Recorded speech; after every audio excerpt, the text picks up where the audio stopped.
My name is Jimmy, and all I know is that nothing has been the same since Lucas, my older brother, passed away. Our house, once noisy, full of laughter and late-night conversations, has become a place of silence. And not a peaceful silence, but one that weighs heavily, that suffocates. It's as if Lucas's absence ripped away an essential part of each of us, leaving only fragments. At first, I tried to cling to any routine, but every corner of the house seemed to remind my mother and father of what we lost.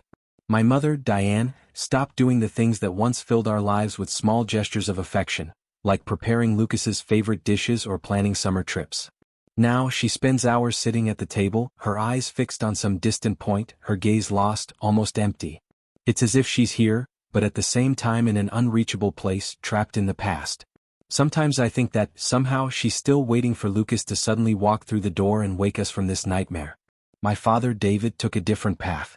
He buried himself in work, leaving earlier and returning later each day. When he's home, all you see is an exhausted, silent man, hidden behind a newspaper or lost in a cup of cold coffee. We never exchanged many words, but since Lucas's death, he's become almost a stranger to me, as if he were trapped in a reality of his own, where there's no room for me or my mother. It was during one of these silent dinners, where only the clinking of cutlery could be heard, that he finally spoke. And it was only a few words, spoken so softly that I almost didn't hear them. "Your mother, she hasn't been the same since we lost your brother." The words came out as a whisper but sounded like an explosion. I looked at him, but he avoided my gaze as if he were afraid of what he might find in my eyes. Diane, who had stopped eating for a moment, looked at him with an expression of contained pain before lowering her head again. I could feel the weight of what he said. It was as if he had named a thought we were all avoiding. And yet, as much as I wanted to agree, the truth is that he wasn't the same man he used to be either. And between them only I remained, someone who, although just as devastated, needed to try to keep what was left of that family standing. That night, I realized that perhaps it was my responsibility to sustain what was left of our home. But the weight was too much. I had also lost Lucas, and for me he wasn't just an older brother. He was my friend, my partner, someone who always seemed to know how to guide me. And now I had no one left to share my pain with. I was completely alone. What followed were weeks of seemingly endless loneliness. My mother withdrew more and more, and my father just wandered around the house like a stranger. Everything I tried to lighten the mood, telling a funny story, suggesting a movie night, only seemed to worsen the situation. It was as if we were all frozen in a time of mourning and pain that would never pass. But gradually an idea began to haunt me. I think this idea started in a dream I had with Lucas. He appeared in our old room, smiling in that way that was so characteristic of him, and called me to come closer. In the dream he showed me a letter, a crumpled piece of paper, and said that there were things he wanted to tell our family, but that he never had the courage. I woke up with such a real feeling that, for a moment, I thought he was really there by my side. And that feeling stayed with me, so ingrained that I knew I needed to investigate. That afternoon, I went to Lucas's room, a place no one had touched since he left. Every object, every piece of clothing remained in the same place as if waiting for him. I felt a tightness in my chest, a mixture of nostalgia and anguish as I walked to the shelf where he kept his books and notebooks. There was something sacred about that space, something I didn't want to break. But, driven by a force I didn't even understand, I began to move the books, one by one, until I felt something papery among them. There was a letter.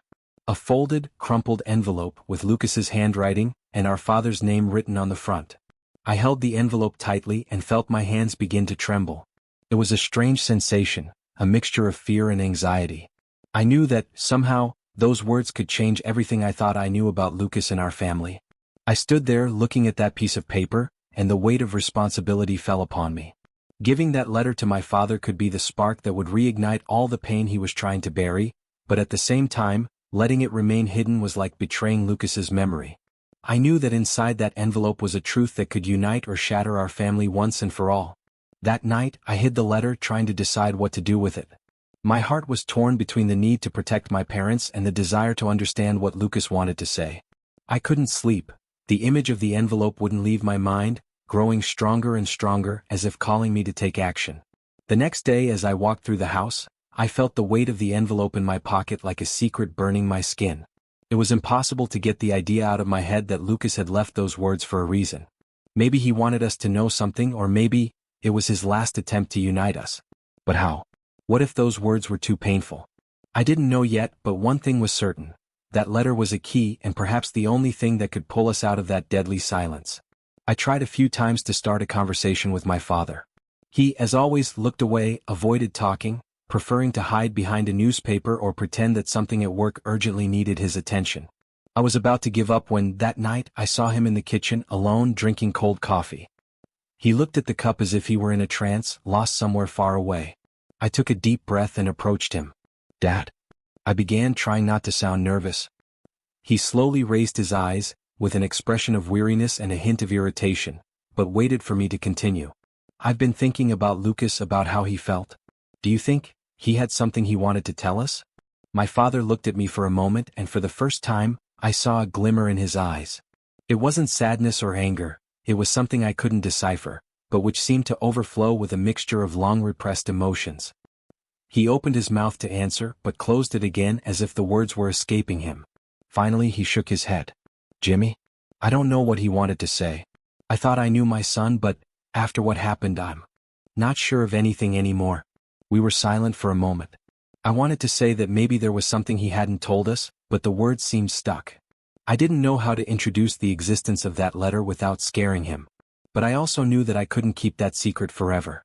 That same night, as I walked down the hall to my room, I found my mother, Diane, sitting in the living room. She was holding a photo album, her eyes teary, turning the pages slowly. I sat beside her in silence, letting time pass between us without haste, waiting for her to be ready to speak.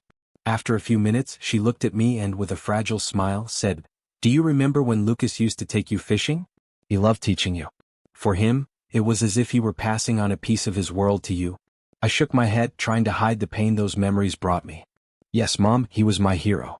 But I hesitated, feeling the weight of the words that hadn't yet come out. "Do you think he was okay? I mean, do you think he was hiding something from us?" She squeezed the album tighter, as if she needed to hold on to the only concrete thing she still had of him. Her voice, when it finally came out, was a hoarse whisper. "I wonder that every day, Jimmy. Sometimes I feel like I should have noticed. That I should have done something." I felt a lump in my throat but held back the tears. I couldn't show weakness now. My mother was opening up and I needed to support her. I took a deep breath, trying to formulate the question that echoed in my mind. "Mom?" I began, hesitating.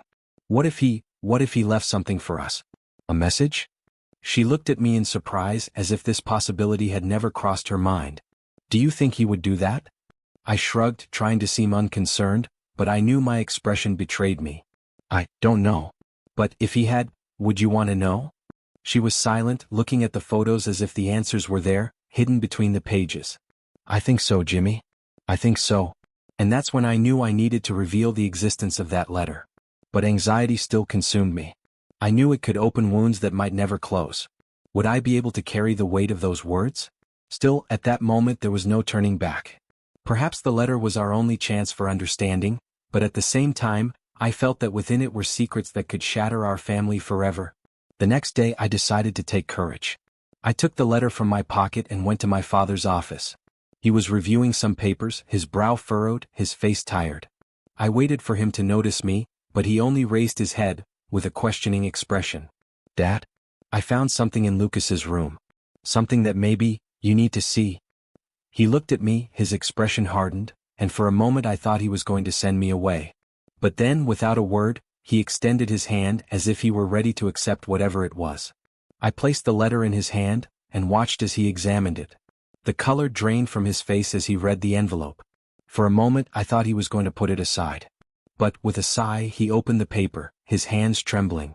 I followed every movement, feeling the suspense fill the room like a storm about to break. My father took a deep breath, his eyes running over Lucas's words with an increasingly closed expression. His hands trembled and suddenly, he threw the letter on the table and looked at me, his eyes full of a mixture of pain and anger. I didn't know he felt that way, Jimmy. I never imagined. And at that moment I knew the letter was much more than I thought. Lucas's words revealed something I would never have expected. My father remained motionless, his eyes fixed on the letter, but the expression on his face seemed to shift between shock and pain. I didn't know whether I should leave and let him process everything alone or if I needed to stay there, giving him some kind of support. That silence was almost unbearable, and finally, after a few seconds, which seemed like hours, he folded the letter, closed his eyes and took a deep breath. When he opened his eyes, He looked at me with an intensity one had never seen before. I failed him, Jimmy. I failed Lucas, and now, maybe I failed you too. Those words hit me hard, but what shocked me even more was the expression of vulnerability on his face.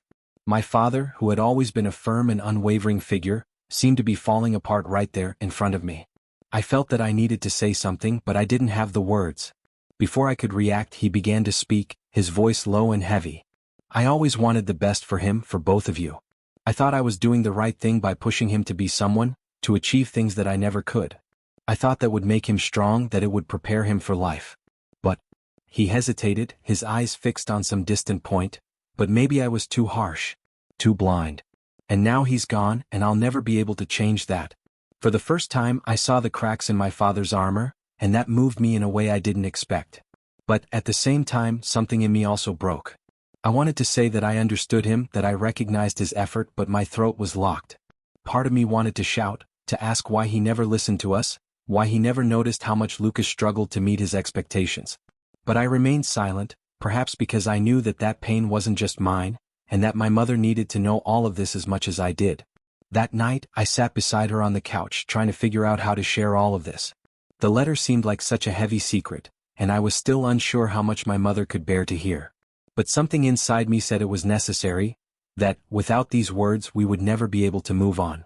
With a gentle touch on her shoulder, I began to speak. Mom, I found a letter from Lucas, a letter he wrote to Dad but never delivered. She looked at me in surprise, her face pale, her hands trembling. What did he say, Jimmy?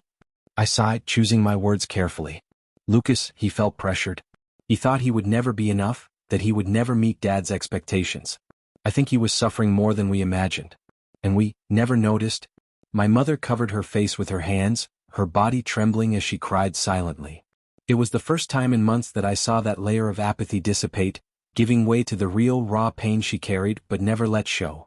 She took a deep breath and her voice still weak asked, "Does your father know about this?" I nodded. He read the letter. I think he's trying to deal with what it revealed, but I don't know. Maybe it's too late to change things. She looked at me, her eyes red, and murmured something I never imagined hearing from her.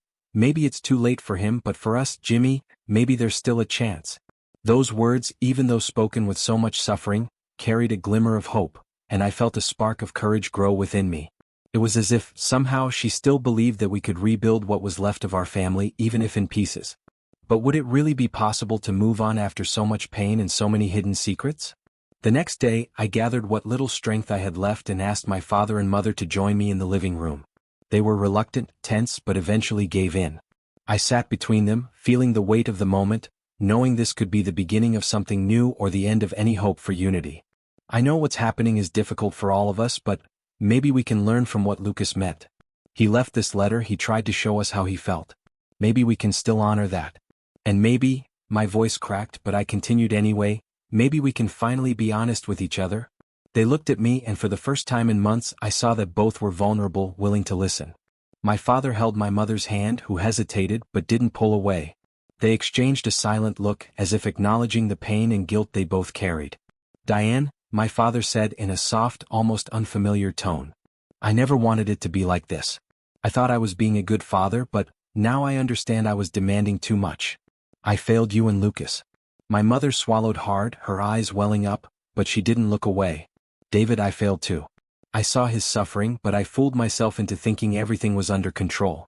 Maybe, if I had been more open, if I had listened more." They fell silent, and for a moment, I felt as if the weight of all those years of expectations and frustrations was finally dissipating. I knew things wouldn't be resolved overnight, but this was the first step towards truth, towards reconciliation. When they finally pulled away, I realized something had changed. It was as if the air was lighter, as if the walls of that house carried a little less sadness. And for the first time, I felt that maybe there was a chance to rebuild all of this, together and in a more sincere way. I didn't know what the future would bring, but for the first time, there was hope, a fragile hope, but real. And I was willing to hold on to it with all my might. After that meeting, the atmosphere in our house changed a little. It wasn't drastic, but there was a slight sign of life slowly returning, a timid hesitation to let something positive arise between us. I noticed it in small gestures. My mother began to break out of her static routine, spent more time in the garden, returning to tending the plants as she had before all this happened. And my father, instead of isolating himself in a corner of the house, spent more time in the living room, as if trying to regain some kind of presence he had lost over the months. But there was still so much to be said, so much to be resolved. One day when I returned from school, I found my mother sitting on the porch, holding an old box of photographs. It was such a delicate scene that I almost hesitated to approach. But then she saw me and smiled, a soft and sad smile but genuine. "Sit with me, Jimmy," she said, gesturing to the chair beside her. I sat down, watching as she flipped through the photos. They were memories from years ago, our Christmases, birthdays, summer trips. Each photo seemed to carry a small story, a moment I didn't even know I remembered. In one, Lucas and I were at the lake, smiling, our hair messy and our faces smeared with mud. "He loved this place, didn't he?" she murmured, her eyes fixed on the photo. I nodded. "Yes, Mom, he always told me the lake was our safe place." She took a deep breath, her gaze lost, as if trying to capture a piece of that past. "I miss him every day, Jimmy. And sometimes I feel like I didn't really know Lucas, that I only saw him as the son I wanted him to be." There was a long silence, and then she turned to me with an expression of pain and regret. "Maybe I hid so much in my own grief that I left you aside, Jimmy. I was so caught up in what we lost that I ended up forgetting about you, about what you needed too." Those words hit me hard. I didn't know she was aware of the distance that had formed between us, and for a moment, a wave of resentment washed over me. I wanted to yell, ask why she hadn't been there for me, but deep down, I knew her suffering was as great as mine. So I just said, "I missed you too, Mom." She put her hand on my shoulder and for the first time in a long time we hugged. It was a hug filled with longing, regret, but also with a love that, however wounded, still existed. Later that night when my father came home, the three of us were in the living room. There was a tension in the air, a feeling that something needed to be said, but no one knew exactly how to begin. Finally, he looked at us with a determined expression and said, "I think we need to talk, really talk." He took a deep breath, as if trying to gather all the courage he could, and continued, "I know that for a long time, I hid behind my work and pretended everything was fine. But the truth is, I didn't know how to deal with the loss. I had expectations for Lucas, yes, and maybe they were excessive. But they were all I knew, all I believed was right. Only now do I realize that this may have caused more pain than anything else." My mother, who was beside me, nodded silently. She took my father's hand, a simple gesture, but one that carried so much meaning that he was surprised. They exchanged a look and I saw something change there, a spark of reconciliation that may have been buried for a long time. "I was also at fault in this, David," she said. "I saw the signs, I realized Lucas was suffering, but I preferred to believe everything would work out. I didn't do anything because I was afraid. Afraid to face what it meant for us, for our family."